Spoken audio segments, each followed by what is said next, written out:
నీకు పెళ్లి చేస్తే ఇంటికో ఆడతోడుస్తుందని ఆశపడ్డాను. మీ బతుకులు బాగుపడతాయనుకున్నాను. ఊరుకో తాత. శ్మశానంలో పాకాడుకునే ఎదవలకు పిల్లలు ఎవరిస్తారు, పిల్లెవరు చేస్తారు? వీళ్ళకి కావు, నాకు కాదు. ఇక నా వల్ల కాదు. నా దారి నేను చూసుకుంటాను. మీకు ఎప్పుడో చెప్పాను, మీరు ఇంటే కదా ఎప్పుడో అన్నలకు పెళ్లి చేయాలని ఆరాటం తప్ప. నువ్వది మూసుకుని గొట్టవద్దు. వీటికి ఏం తక్కువ లేదు. వీళ్ళకి పెళ్లిలా చేసుకోండి. ఇలాంటి వాళ్ళని పెళ్లి చేసుకుని నేను అనుభవిస్తున్నాను, ఇంకా వచ్చిన వాళ్ళు కూడా అనుభవించాలా? మనల్ని తిట్టా 4 గంటలు వచ్చిందిరా, పద బయలుదేరు. ఏంటి సత్యవతి ఇలా వచ్చావు? ఏం లేదు ప్రసాద్, ఇది 20 కాసులు పాత బంగారం మా ఆయనకు తెలియకుండా దాచిపెట్టాను. ఓహో. దీంట్లో ఖజానా యాడ్లో కాజులు వేసుకున్న లాంగ్ చైన్, కళ్యాణ్ జ్యువెలర్స్ లో అది మన ఐశ్వర్యరాయ్ వేసుకున్న నల్ల పూసల అర్థమైంది అర్థమైంది. ఈ ఊర్లో నిన్ను హీరోయిన్ గా చేయాలి అంతేగా? సరే గాని నగలు దీపావళికి ఇచ్చేస్తావా?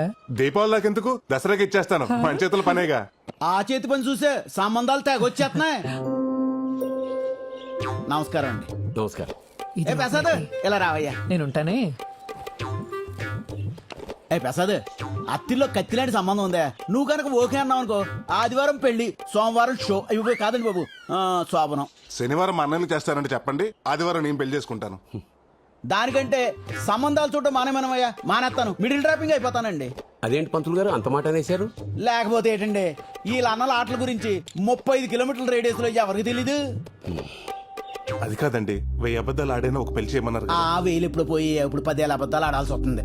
అర్థమైంది. ఆ 10,000 ఏదో నేను నేర్చుకుంటాను. అయ్యా, ఇప్పుడుకిప్పుడంటే మనం ఏం చెప్పినా వినడానికి తువ్వాళ్ళలో ఒకడే ఒకడు ఉన్నాడండి. మా అమ్మాయిని చెప్పడం కాదు కానండి, రాని పనంటూ ఏం లేదండి. వంటలు, ముగ్గులు, అల్లికలు, కుట్లు, పిడకలు, టోటల్ గా అన్ని పనులు వచ్చండి. మా సీన్ గారు ఏమన్నా తక్కువ తిన్నారు అనుకుంటున్నారేంటండి? జానబొట్లు, మొద్దు చెట్లు, లోన బయట, black jack, king nine, blind, మధ్య మొక్క, గుండాట, 3 మొక్కలు. అయ్యి బాబు మర్చిపోయానండి బాబు. ఇవన్నీ ఏంటండి? అదే రైస్ బిజినెస్ లో ట్రేడింగ్ కోడ్స్ అండి. ఆహా. అబ్బా, అవి తీసి పడేవే. అవి లేకపోతే నేను చూడలేను కదా. అంటే నిన్ను చూడలేం. మరి అబ్బాయి నచ్చకపోతే? కాపురం చేసేటప్పుడు కాసేపు పక్కన పెట్టొచ్చులే.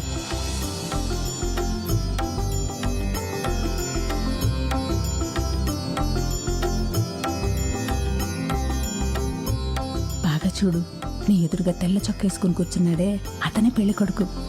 అన్నయ్య, 2 లైఫ్లకి జోకర్ తోడైనట్టు వదిన భలే ఉంది. పాపం అమ్మాయికి వెళ్ళి ఇప్పడలేదు. బాగా చూసి చెప్పమ్మా, మా అబ్బాయి నచ్చాడా?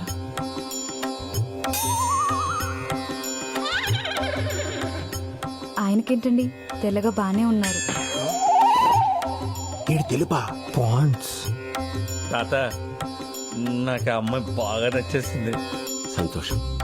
మీ అమ్మాయి మా అందరికి బాగా నచ్చిందండి. చాలా సంతోషం అండి. చూసుకోవడాలు అయిపోయాయి కాబట్టి పెద్దలందరం కలిసి వచ్చే ఆదివారం మీ ఇంటికి వచ్చి ముహూర్తాలు పెట్టుకుంటే సరిపోతుంది. మంచిది. శుభం. ఉంటామండి. ఉంటాను సార్. అంతా నీ దయమ్మా.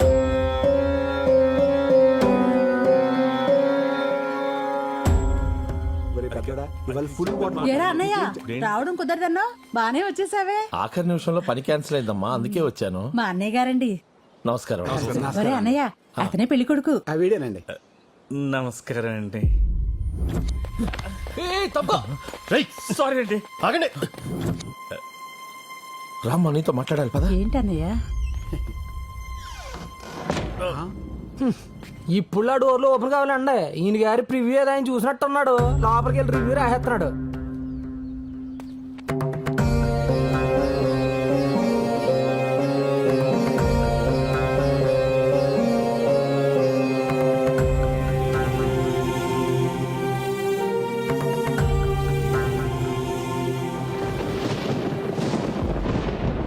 ఎందుకు రమ్మన్నారా?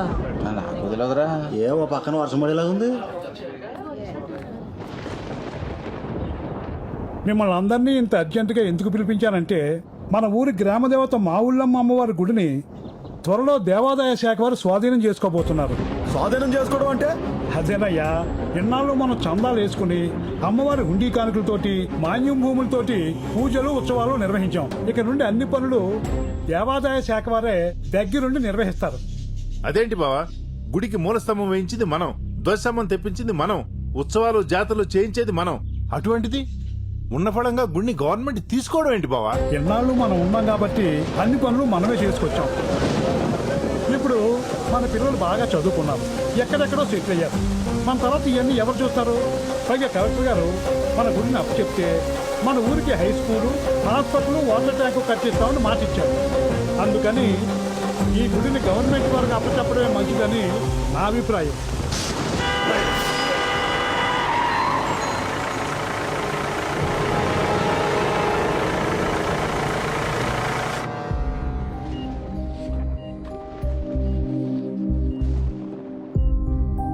ఫస్ట్ టైం స్ట్రోక్ కదా, ప్రాబ్లం ఏమీ లేదు.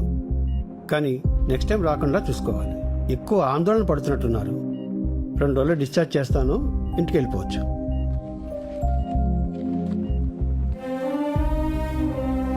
మేము చెప్తే వింటేగా 24 గంటలు తెక్కొట్టే ఉంటాడు.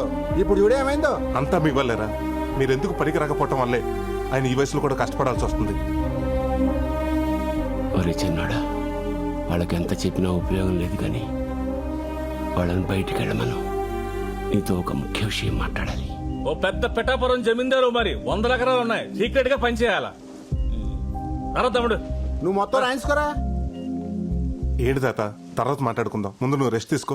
ఒరే, ఆ బైపాస్ రోడ్డు పక్కన మనకి 2 ఎకరాల పొలం. ఆ బైపాస్ రోడ్డు పక్కన మనకు 2 ఎకరాలు ఉంది, ప్రస్తుతం అది కోర్టులో ఉంది. ఆ విషయం నాకు తెలుసు తాత, దాని గురించి నువ్వు టెన్షన్ పడకు. ఒరే చిన్నోడా, నేను బతుకుతారని నాకు అనిపించట్లేదురా. ఏంటి తాత ఆ మాటలు? నీకో విషయం తెలియాలి. 26 సంవత్సరాల క్రితం, సరిగ్గా నువ్వు పుట్టడానికి 2 రోజుల ముందు, ఊర్లో ఎవరికి బంగారు నగలు చేయాలన్నా మీ నాన్న నేను చాలా నమ్మకంగా చేసేవాళ్ళం.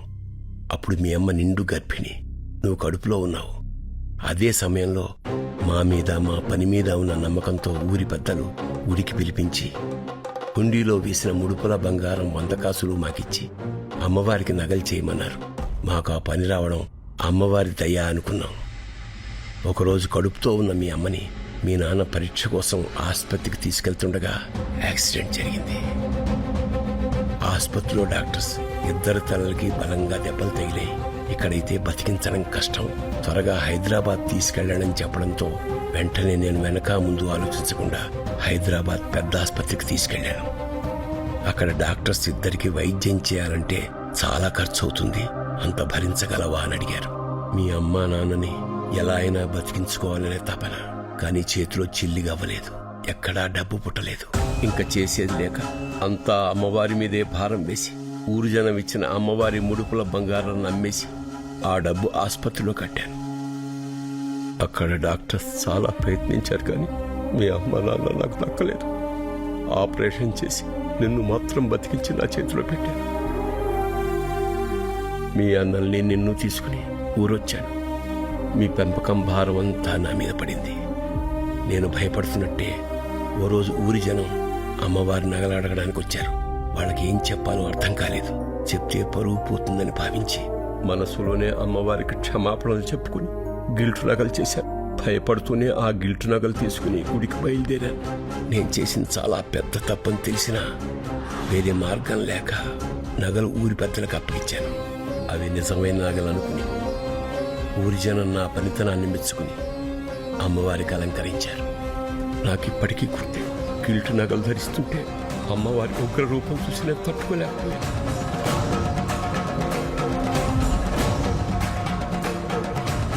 ఏంటి తాత నువ్వు చెప్పేది? ఎన్నేళ్ళు అమ్మవారికి అలంకరిస్తుంది గిల్ట్ నగలతోనా? అవునా?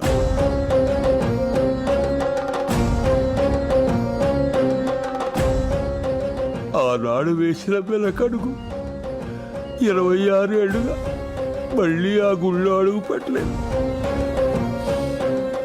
అమ్మవారి ముందు మొహం చూపించాలంటే ధైర్యం చాలట్లేదు. ఎలాగైనా అమ్మవారికి మళ్ళీ నగలు చేయిద్దామని నా శక్తి మేరకు 20 తులాల బంగారాన్ని పోగు చేశాను. కానీ దాన్ని కూడా మీ అన్నయ్య ప్యాకెట్లో నాశనం చేశారు. ఇన్నాళ్ళు నమ్మింది వీళ్ళనా ఛీ అని ఊళ్ళో వాళ్ళు ఒక్క మాట అంటే నేను బతుకున్నా చచ్చినట్టేరా. అమ్మవారి శాపం అనుకుంటా. అందుకే ఇంతవరకు ఏ ఆడపిల్ల మన ఇంట్లోకి అడుగు పెట్టలేదు. మీ అన్నయ్యలకే కాదు నీకు పెళ్ళవదనిపిస్తోందిరా. ఇప్పుడు ఏం చేద్దాం తాత? చేసిన తప్పును సరిదిద్దుకోవాలి. అమ్మవారి నగలు తిరిగి ఇచ్చేయాలి.